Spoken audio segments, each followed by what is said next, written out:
Bună, dragilor, și bine ați venit la o nouă citire. Dacă titlul te-a atras, înseamnă că ai aici cu siguranță un mesaj pentru tine. Să vedem așadar mesaje. Pentru cei care doriți o ședință individuală cu mine, mă găsiți doar pe site-ul meu oficial, cristinazurba.com. Aveți link în primul comentariu. Hai să vedem așadar mesaje.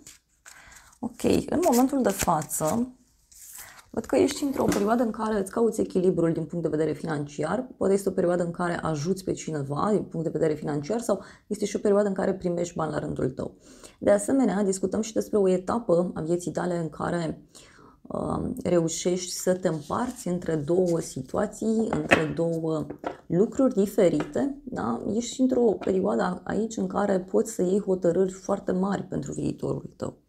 Uite, discutăm și despre o perioadă în care îți concentrezi foarte mult atenția pe un anumit ideal, poate chiar pe ideea de familie, de casă, sau pentru alții dintre voi, văd aici niște vești care apar în urma unei ședințe, da? În urma unei adunări mai mari de oameni. Hai să mai vedem o carte.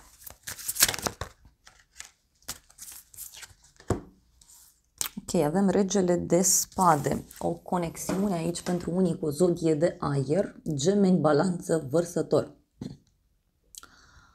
Este vorba despre un plan foarte bine pus la punct pe care ți-l faci. Dar în alte cazuri e ca și cum îți stabilești aici două strategii, două obiective pe termen lung. Ce mi se mai pare interesant e că unii puteți avea o conexiune aici cu o persoană cu uniformă sau poate cu o haină de stat. Este, bineînțeles, și o perioadă în care lucrurile în viața ta încep să se stabilizeze.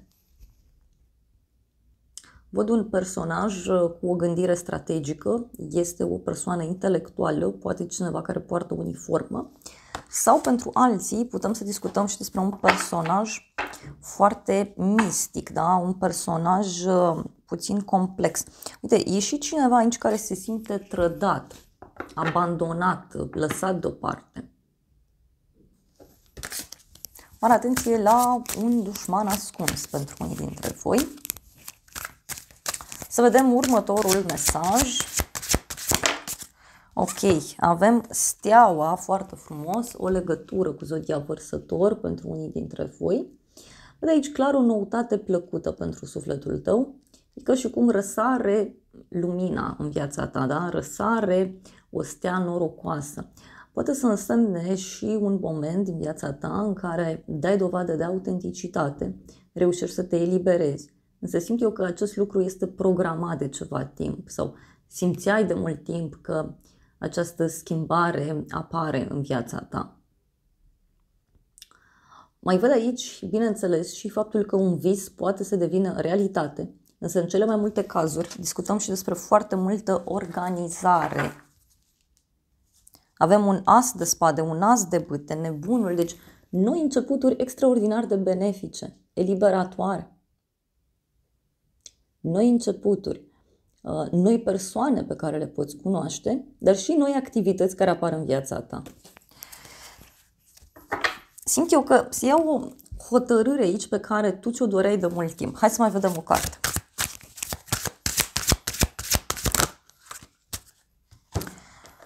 Au ieșit multe mesaje.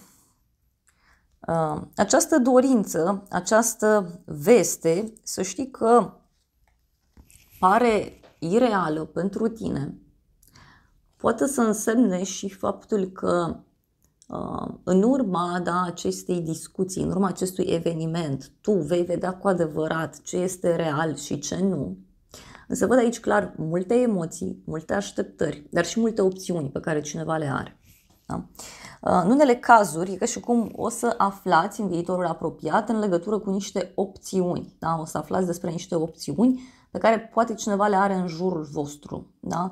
Sau poate să însemne și faptul că lucrurile se liniștesc mult mai repede și mult mai bine decât ți-ai fi imaginat tu.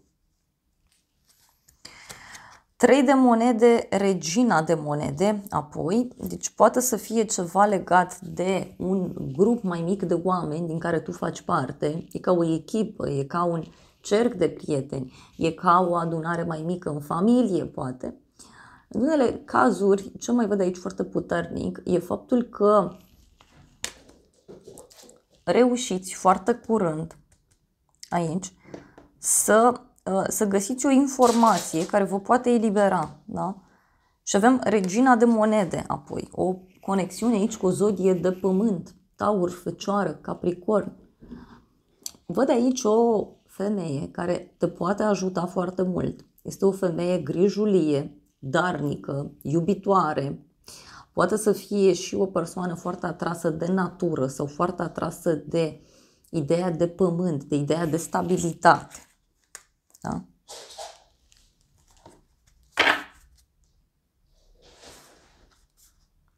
Și mai văd de asemenea energia cuiva care are niște regrete foarte puternice. Vreau să clarificăm, să vedem ce e cu șasele astea de monede, justiția. Da? Deci poate să fie o hotărâre legată de cheltuieli, de cumpărături sau poate să însemne și o hotărâre, în unele cazuri, care poate avea legătură cu partea materială. Poate să fie și o hotărâre care ține de o grijă, da, pe care o aveai până acum față de cineva, față de ceva anume.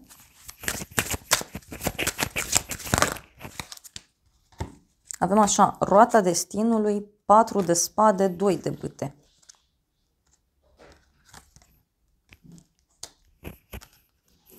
E un noroc aici pe care tu îl ai. Fie prin faptul că vezi lucrurile mult mai rațional, fie norocul tău vine printr-o persoană care te poate organiza, care te poate ghida. De asemenea, văd și un noroc aici foarte mare legat de sfera instituțiilor publice, legat de o persoană cu uniformă. Sau pur și simplu aici discutăm despre o strategie foarte, foarte norocoasă. Însă avem un 4 de spade și cu steaua. E ca și cum lucrurile aici se liniștesc, se calmează peste noapte. Pentru cei mai mulți dintre voi. Această veste care apare poate să țină de un concediu, poate să țină de o odihnă, poate să țină de o eliberare. Da? Acest 4 de spade, bineînțeles, poate să însemne și un moment de liniște. 2 de bâte, următorul mesaj, care a venit clarificat cu acest 7 de cupe. Pot fi niște decizii aici pe termen mai lung sau, pentru alții, putem să discutăm și despre o eliberare foarte mare. Este o eliberare care pur și simplu te ajută să pui puțină pauză și să vezi cu adevărat ce contează pentru tine și ce nu. Mai poate să însemne și o amânare a unei hotărâri în unele cazuri. Da? În urma unui adevăr care se află sau în urma unui eveniment de noutate care apare.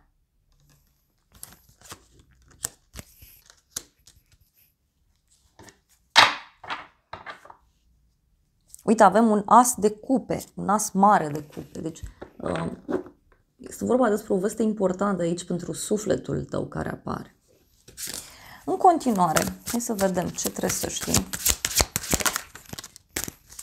Wow, avem cavalerul de cupe. Ei, pentru unii să știți că în unele cazuri toată povestea asta are legătură cu dragostea, da? Sau are legătură cu o persoană foarte romantică, sufletistă, pacifistă. Este un personaj aici cu sufletul deschis, e o persoană foarte bună.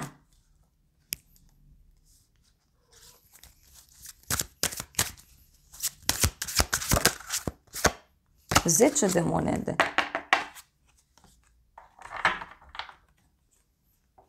E ca și cum îți intră această persoană în casă. Îți intră această persoană în casă.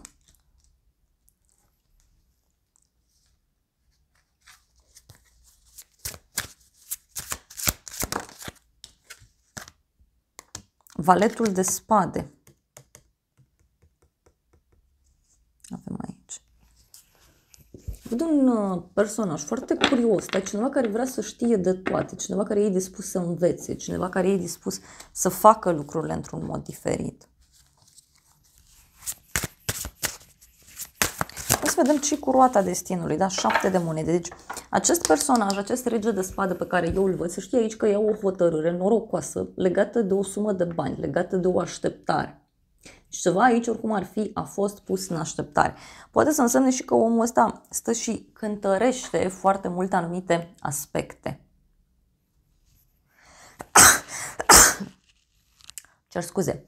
Ceva legat de doi. O eliberare la dublu.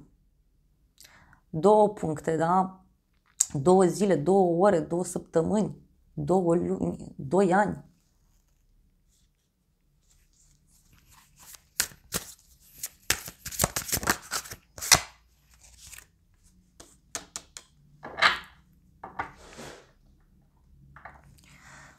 Ce mai văd aici în viitor e un regret în legătură cu un adevăr care se află. E un adevăr care te va pune foarte mult pe gânduri și care e posibil să te determine să-ți dorești să iei o pauză, da? De la ceva anume.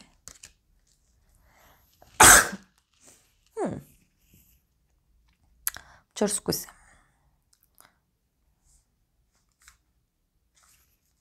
Vorba de o situație foarte apăsătoare.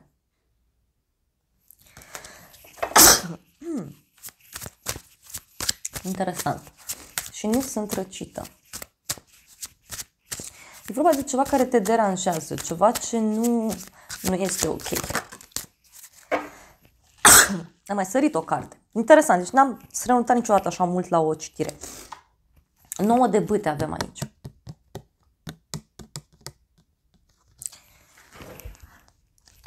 Este vorba, bineînțeles, și despre un personaj obosit. Da? Pentru că aici văd că în final ceva se rezolvă, însă văd foarte multă oboseală.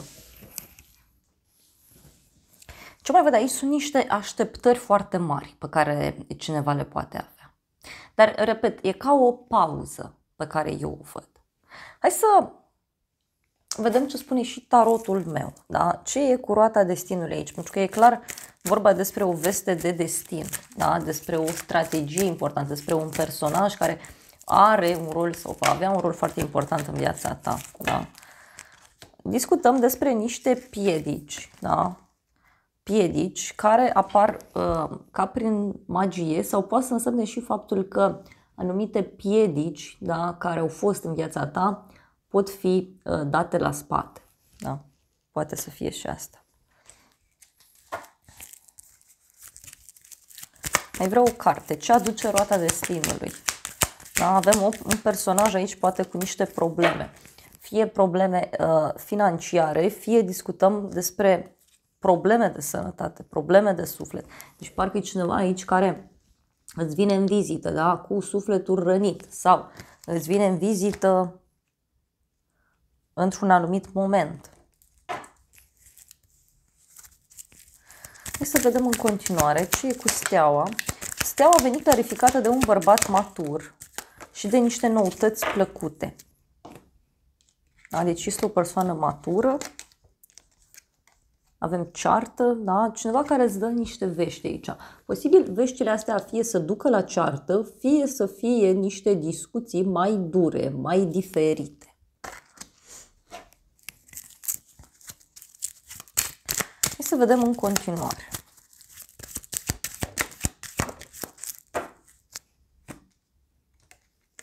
Avem conflict și gelozie. Da. Aici am putut să rămâne surprinși de un conflict care se naște și care fie are legătură cu o persoană geloasă, fie are legătură cu cineva care are niște probleme în relația de cuplu, da? Și atunci când aflați, e posibil să rămâneți surprinși de aceste evenimente. Hai să vedem.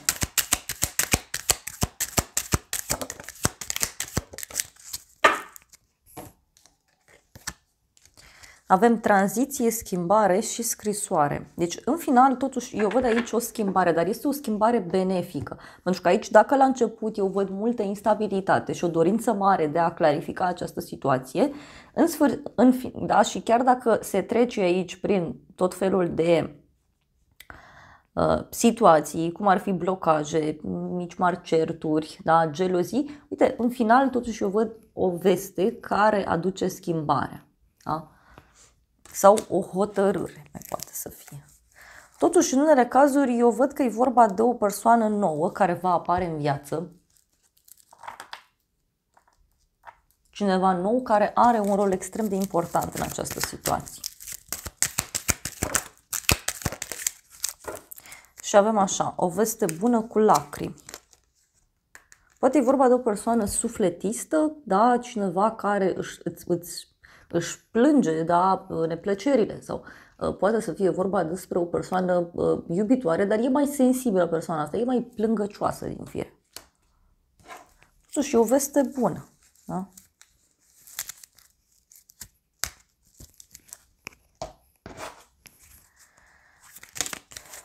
Am cerut o carte și au ieșit 3. 3 de cupe, 5 de spade, regele de cupe. Pentru unii poate să însemne și o nedreptate în dragoste. Da? Un compromis aici. Hai să vedem ce spune și oracolul ăsta. Am un oracol pe care nu l-am mai folosit de mult timp cu voi sau nici nu știu dacă l-am folosit pe acest canal. Ia să vedem ce spune oracolul cu situația asta. Avem o persoană sensibilă, da? O vrăjitoare a mărilor, da? Și libertate. Deci poate e cineva care își dorea de mult timp libertatea și abia acum reușește să o aibă. Sau poate pentru unii e vorba despre voi, da? Că vă doreați de foarte mult timp această libertate și abia acum reușiți să o aveți.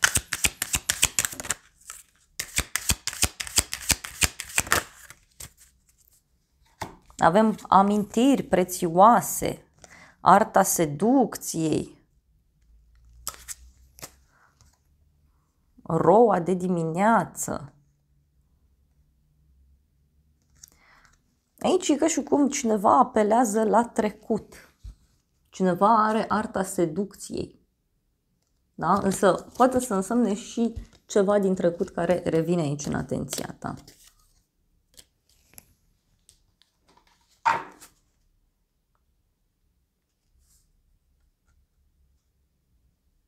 Răsărit de soare, călătorie secrete. Deci niște vești mari aici care pot apărea și care țin de o călătorie sau care țin de o persoană de la drum. Doar că toată această poveste pur și simplu îți luminează calea, da? Îți luminează ziua. Trandafirul alb al speranței și avem schimbările de sezon. Deci o schimbare în bine, dar tot mi se amplifică ideea aceasta de puritate, adevăr, claritate, lumină, inocență.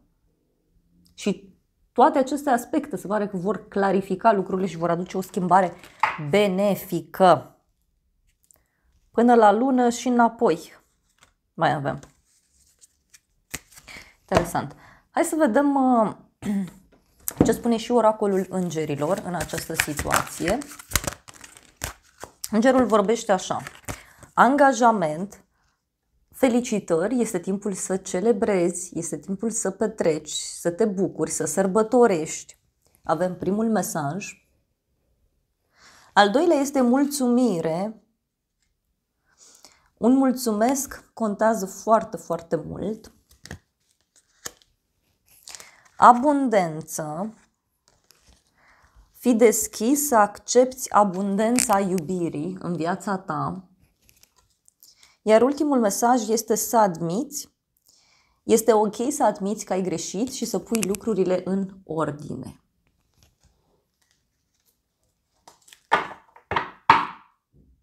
Prietenie. Cuplurile de succes sunt în primul rând prietene.